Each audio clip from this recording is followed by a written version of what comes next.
Hey everyone, welcome to another episode of Pivot Play.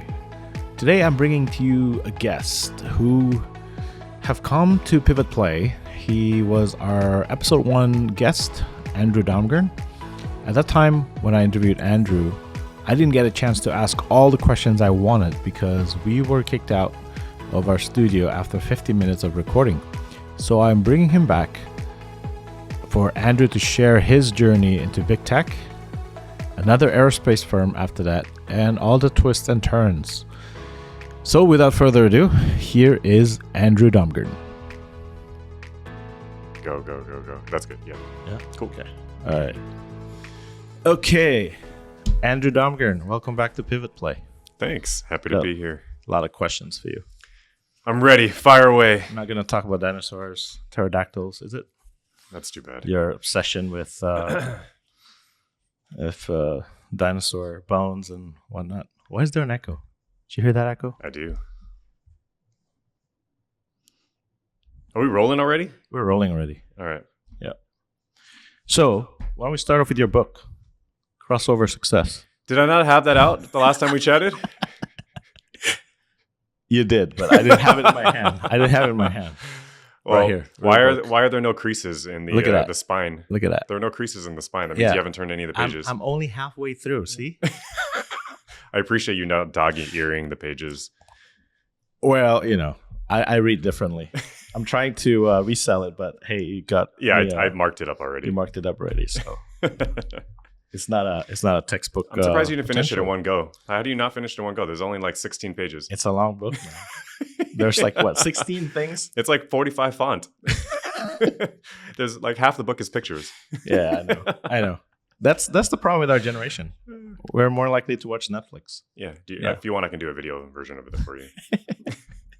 Start with audiobook first with your own voice. Okay, fair. That would be good.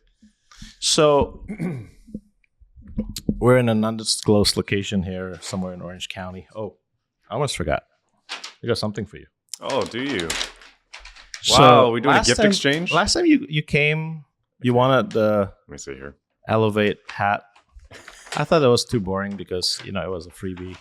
Wow. So I recently went to Seattle, got you a very blue Boeing hat. Very, very blue. Yeah. This is so kind. Ooh, and it's athletic cap too. So breathable. I appreciate this. Thank you. Yeah. And it's not the fancy ones since you're not a fashionista. Smells like Seattle. It smells like rain. I appreciate it. Thank you. It's one of those that the mechanics they wear them if they're on the production line. I dig it. I mean, I worked on the 787, so I like it. Well, you work on a seat. Yeah, well, that goes on the 787. That goes on the 787. I still remember my airplanes. Yeah. Do you still remember the customer? Yes, very much so. It was one of the best customers I've ever had, and the only customer I ever had. Shout out to Jim. Oh, Jim. Yes. Remember him? Oh, yeah. Your favorite Jim. Yeah. No, Jim there's A. a couple of good Jims and James on that team. Yeah. So, we were kicked out of the room last time when I was about to ask you questions about Google. Is that where we're picking up? I think that's where we're gonna pick up today. So we're gonna pivot yeah, again. And we're gonna split it up into like two sessions, right? Your first Google experience and then your comeback. Okay. And whatever happened in between, all your heartbreaks. Got a puppy. Sure did. Right? That was all my in between. everything. So talk about Google, like what drew you to the company and how did you end up applying? Well, for those of you that don't know, that are first-time listeners and tuning in. No such thing. They all know you, Andrew. I am a program manager at Google, now currently working on Google Photos and Google One. I've been on the team for 2 years. My domain of responsibility is around the privacy, legal, and compliance areas. Okay. So basically any feature that goes out onto Photos or Google One has to go through a mandatory or optional review, depending on what the nature it is. And my teams do the reviews. And so it's a matter of me managing the overall operational process and making sure that we are as efficient as possible and also protecting ourselves with quality and safety before things get out to you, the customer. I came back to Google 2 years ago after leaving our lovely Adient, it was great. It was an opportunity to come work on the product side. I got to work finally on the product facing piece, which I actually use. I use Google Photos. I use Google One. My first stint at Google was at a third party type of like service where I'm a trust and safety support that kind of helps out the different product areas. This time I actually get to be on the product side. So I get to make decisions. I get to think about strategically what is good for the product, what is good for the customer, because I actually get to see it in their hands as opposed to having to be kind of like this outside view looking in. So that was what was enticing to come back. How did you talk to me about the process? Because before your Google One or first Google experience, when you were a newbie over there, where were you just before that? Before I joined Google for the first time? Yeah. I was at Heineken, Lagunitas. For a year doing compliance program management. Right. Google called. I came for a year. I then hit a year and 1 week. And then I was part of that massive like tech layoff, which was, I forget however many thousands of people that were a part of it. And then I was then able to I took some time off. Obviously I had to take some time off to comply with the severance package. And then Adient was gracious enough to find me a role, which I then joined you and met up with you and the rest of the team. And I was only there for maybe 9 months. And Google had called me like 6 months after joining Adient to see if I was interested to come back. Yeah. It was about a month and a half process before I accepted the new offer to come back. Right. So your first time when you were at Google, that 1 year and a week experience, take us through the hiring process and what ordeal they set before you, all the rounds of interviews. How did you prepare for them? Because I think, isn't there a science to it? Is there a formula to it? What was your experience like? I should have done some. I should have prepped for this interview. My experience was entirely unique, or at least it was unique in my experience. When I first started interviewing, they reached out to me to put me into a pool of available hireable program managers. I don't know that they do this anymore, because now I think they hire specifically for a dedicated role. Now, right. At that time, it was 2022 or whatever it was. Maybe like we're coming out of a little bit of the COVID thing. Yeah. And so they were, I think, banking on putting together a pool of hireable program managers. So at the time when I interviewed not knowing what team I would be on, not knowing what product I'd be working on. But basically the interview consisted of a screener with the with the recruiter. Then you meet with, at that time, because you're not with a hire manager yet, I did my series of interviews. I did my 4 interviews with various experts within Google, all across Google, various like domains, different product areas. So there's no bias or no like singularity in like where the team is coming from. So I met with them and they all kind of focused on one particular area. One was like adaptability, one was Googliness, one was I think more analytical, and one, I forget what the other one was, but there's like 4 distinct areas. Once you get through those, you kind of get your feedback and then you move on to the next one. And then for me, because it was a unique situation, they then, after completing the initial rounds and like passing all that, then they then had a group of different teams that would like reach out and see if I was interested to join. And then I would meet with their respective hiring manager. And if I liked that team or if that team was interested in me, then we'd link up and I'd, interview for that team. Well, that's after you passed the bar basically of the Google threshold. Yep. You're in, now you get to kind of pick. Yeah, they don't tell you that you're in yet, but that was pretty much, that's basically what happened. You knew. Yeah. So when you got your feedback, what was the feedback like? Was it, you scored high on Googliness, but no, they don't tell you any of that. None of that. No, you don't get it. You don't know where you stand. Okay. They'll tell you. You're all right. You're left in the dark. Yeah. That entire process took a long time. Okay. Like that took 4 or 5 months. It's a long time. Really? Yeah, it's a long time. Yeah, I didn't even know if I would get in. Long period. Okay. And so you traded Lagunitas for tech. Yeah. And was Google what you expected coming in? I'd say it was a mix of both. It was a little bit of what I expected and a little bit of like just complete shock and awe. Obviously there's a lot of like a level of just novelty to the brand, right? So you come in thinking like it's like the Golden Gates, and like you've made it, and like it's the top tech company in the world, maybe just in company and one of the best companies, period. So you kind of just expect like everything to be kind of just perfect when you walk in. Like everything's like ironed up. There's all the T's are crossed, all the I's are dotted. Yeah. But when you come in, you realize it's just like every other company, right? There's work to be done. There's things that need to be fixed. There's things are constantly changing. So there's work needed to be done to keep things like adaptable and fresh and modern. So that was new. Like I didn't anticipate myself having as much of an impact. I thought I'd be like another piece in the wheel or another cog in kind of the system. Right. Which to a certain extent there is a little bit of that, and maybe there's some roles that are more like that. But for me, that was a little bit more eye-opening, that things weren't like the same across all of like the 50,000 people there. That every team is a little bit different. Every team requires a little bit different nuance, different care. But otherwise, yeah, I mean, I knew it was going to be a company that was going to be well supportive to my financial goals and aspirations. I knew it was going to be a company that was going to support my growth career-wise in terms of like having a good name on my resume. It was the right next step for me in terms of my ascension in my program management career.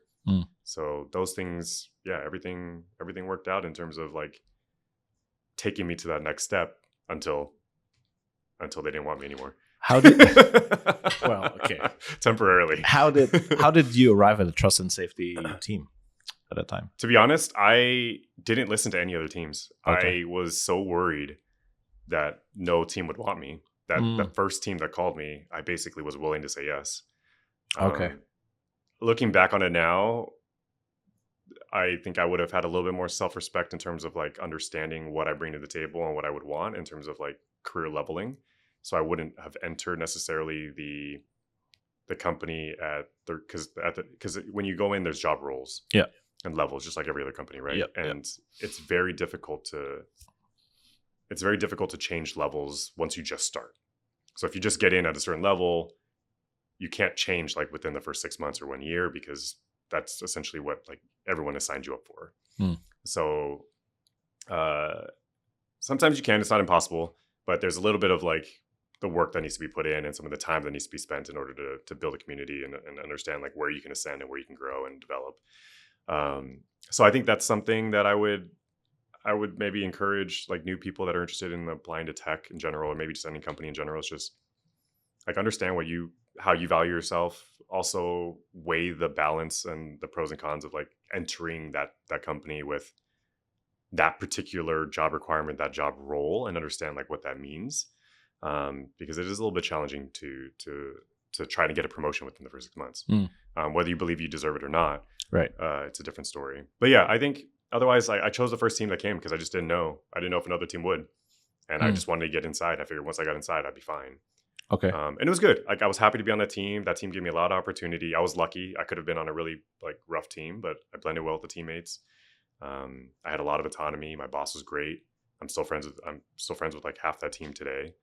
So yeah, it was a good first step. So what was your role like in trust and safety? Like, do you affect? Did you have to understand like policies and then try to implement them? What was that like in terms of the macro and micro level? That like your overall goal as a team, and then like at a micro level, what was your role in the team? So my team that I joined was trust and safety, security, and privacy. I came on being asked to be the privacy working group program manager. So my focus was strictly privacy. So I came from a compliance background. I understand like the nuance of compliance. I understand the nuance of internal audit, internal controls. Like I get the like 3 lines of defense. Like I understand all that kind of stuff. Did I go into the privacy role having any privacy background and knowledge? Or like an expertise in that area? No. I learned along the way. Like I took self classes, like stuff like that. I took Google classes, and you also learn on the fly. But the beauty of where privacy was at that time, 5 years ago, or so, or a little bit less, is like there's constantly new laws coming in, so you're constantly having to learn anyway. Yeah. So yeah, I learned along the way. I had a great team to support me in growth. But honestly, if you have the backbone of like being a program manager, you understand what it takes in terms of gathering the stakeholders, understanding there's a common goal, getting people from point A to point B, Mm-hmm. having to adjust when there's like nuances in between the two destinations. So yeah, it's program management was easy. Figuring out how to place that into the world of trust and safety was more the challenging part, and understanding how Google operated, understanding how the environment was, because it's different than aerospace. It's different than food and beverage. So you mentioned privacy working group. That means you work with the product teams, and how does that relate to all the different Google products, for example? Yeah, every team within Google has a privacy working group. They call it that. I don't know why technically, but it's basically the privacy team. But we work with like all the stakeholders that are involved. Like anybody that's trying to create a new feature is a stakeholder of privacy. Everybody that's trying to work with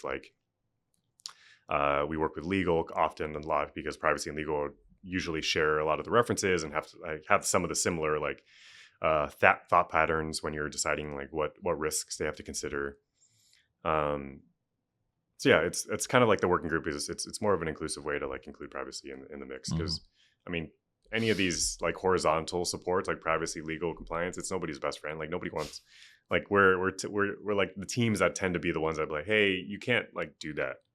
Like Okay, that, like we're not like the most enabling group. Yeah. So it's a matter of trying to make sure that you enable enough to allow progress, but not block enough to where the risks are manageable, like the things are understood, you protect the user, which is the first and foremost most important thing. Well, you're kind of protecting the user, but also you're limiting company liability from damage.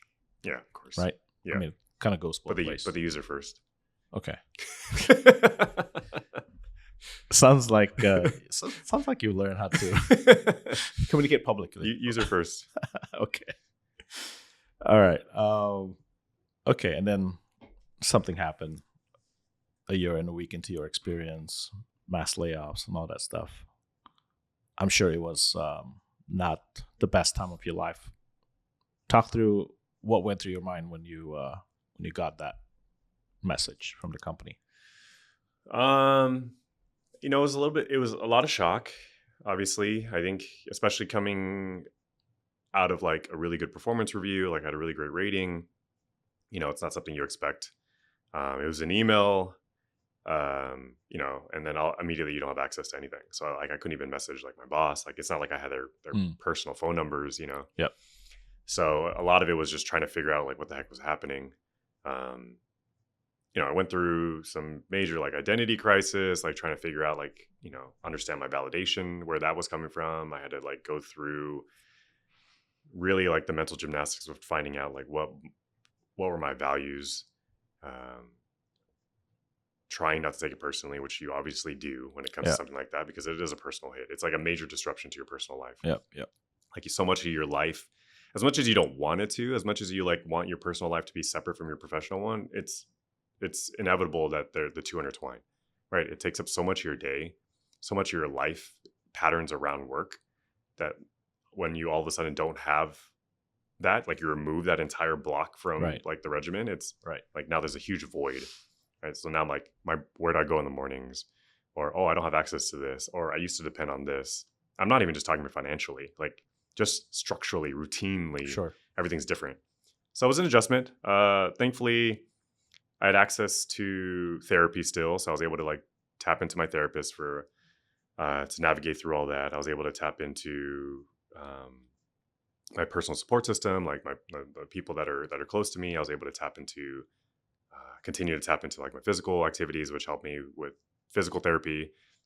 I had a lot of free time for like 2 months before I joined Adient. Okay, and so Adient. Talk to us about what this Adient is. Adient Aerospace, I presume? Adient Aerospace. Because there's the real Adient or big Adient, and then there's Adient Aerospace. You're right. Yes, right? Adient Aerospace. Yeah. Okay, so how did you come across the, I guess, senior PM opportunity at Adient? How did I come across that? I think I messaged... I think within the first day of like knowing I got laid off, I immediately started messaging people looking for jobs. Okay. before I realized I should take a moment, take a breath, like calibrate myself. But I think one of the first messages I think I had sent was to Tony. Tony Guy, then CEO of Adient, because I remembered he had just started Adient at the time at Adient Aerospace. Right. And I knew him well from my aerospace days at Zodiac and Safran. And then there wasn't anything open at the time, or I think I was asking for like a program director role, and there wasn't anything, and Carlene was just hired, right?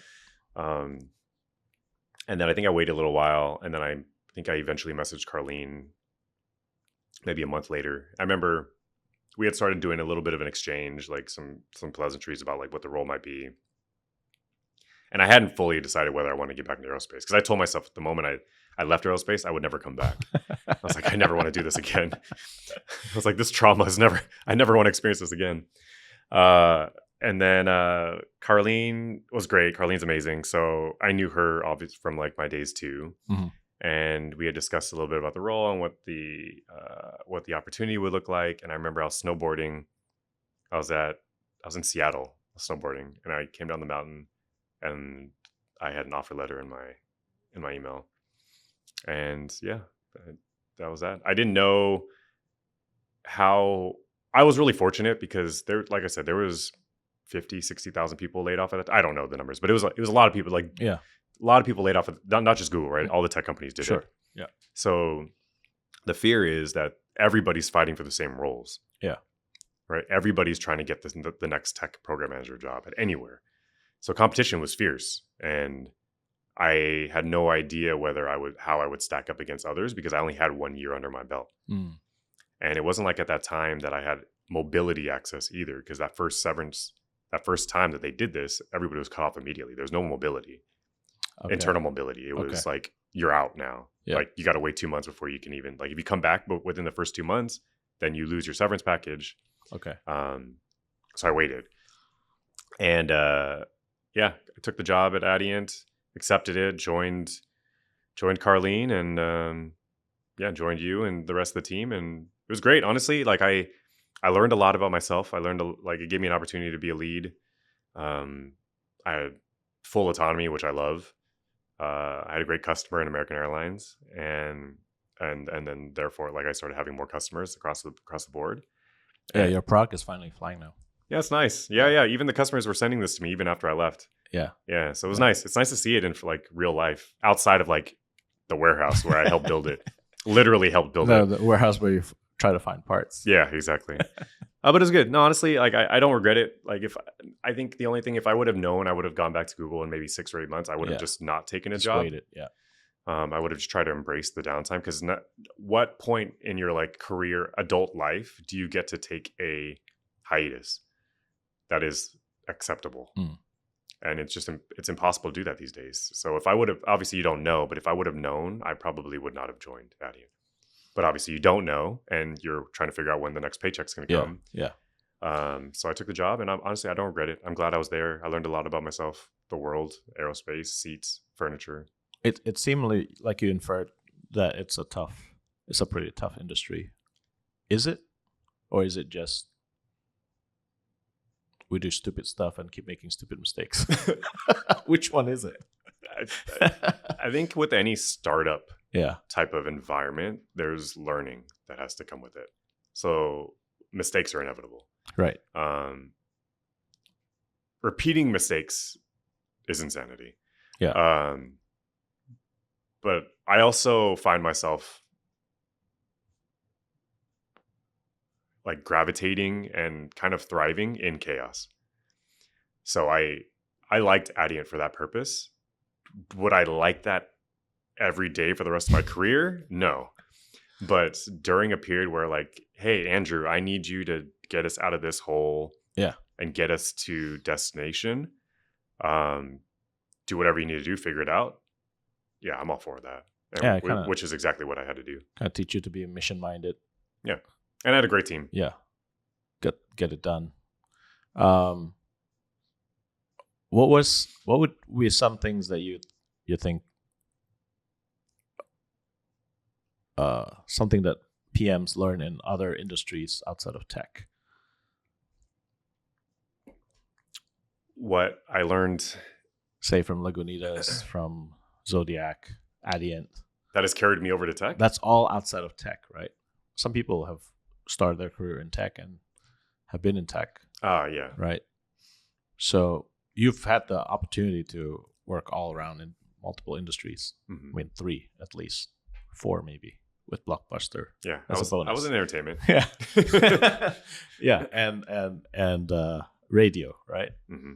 So, what are some things that I think they're all program management roles that you were responsible for and are doing now, but certainly there are distinction outside of tech that you'll never learn in tech. Is there such a thing, and what would those things be? I mean, it's different. It is different. I mean, not only the actual work, but like even the terminology is different. Like a PM to you in aerospace is a program manager, but in PM in tech is a product manager. So there's nuances, but I think especially, and I was talking to a colleague of mine about this recently, about how kids are hired, like their first jobs out of college or in tech, like their first job is like Google. I'm like, man, what a privilege.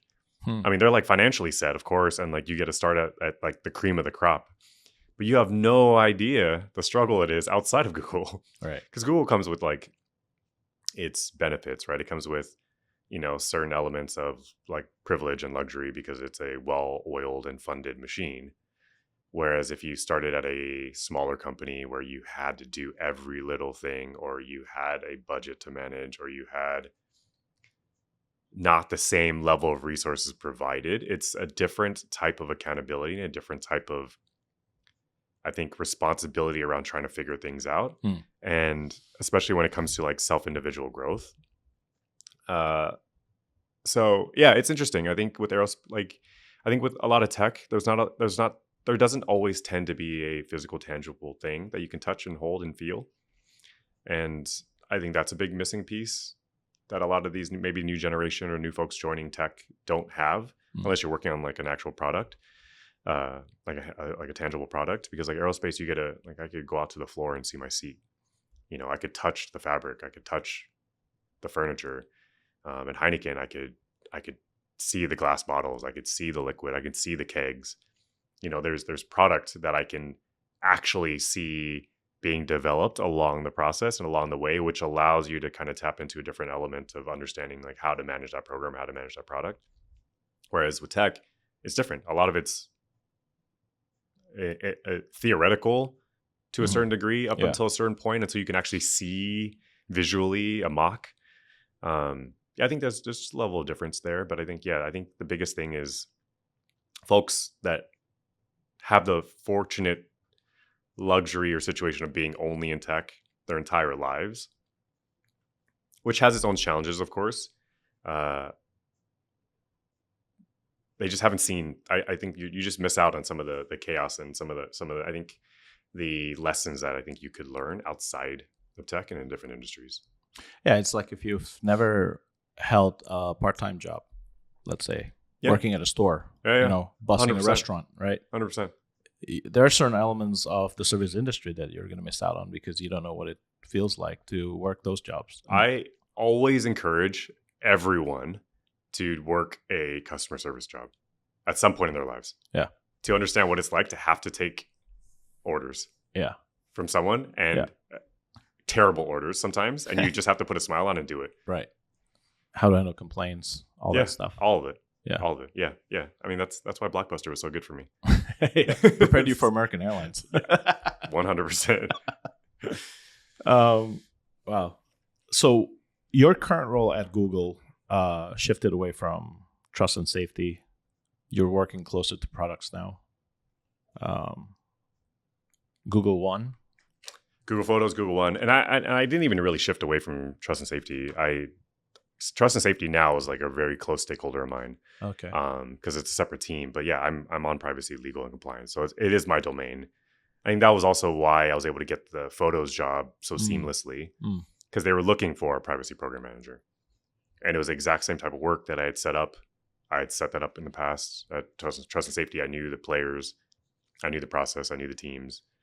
So I just had to replicate that in Photos, which they had already started something, but they just needed somebody to kind of carry it on and like develop the next level of it. And yeah, it was from there I started that and then just expanded. And since then, 2 years later, my scope has drastically evolved. So all tech companies these days seem to have a very focused obsession on AI machine learning.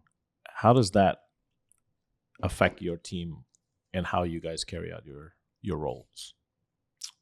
AI has affected everyone through and through. From our day-to-day operations to how we think and plan strategically.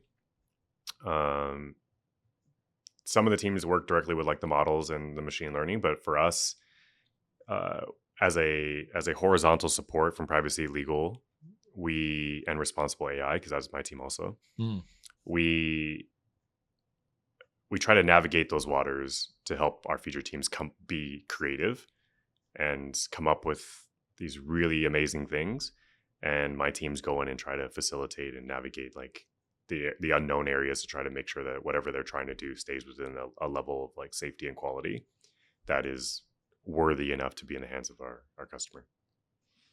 So the product teams, when they develop new versions of whatever Google product, Gemini, whatever, do they have to go through your team for some kind of a compliance check? Gemini is an entirely different team.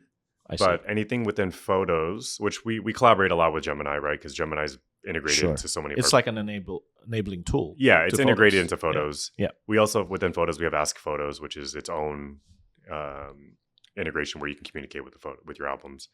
Yeah, I mean, any feature that gets created, from the gallery to your editor to these templates to collections to the albums to sharing to any of the bars, the anything on that app that you see has gone through some level of privacy and legal check.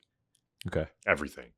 Anytime there's a change to that, also has to go through privacy legal check. There are some mandatory things that just have to happen, and my team is one of them. Gotcha. Okay.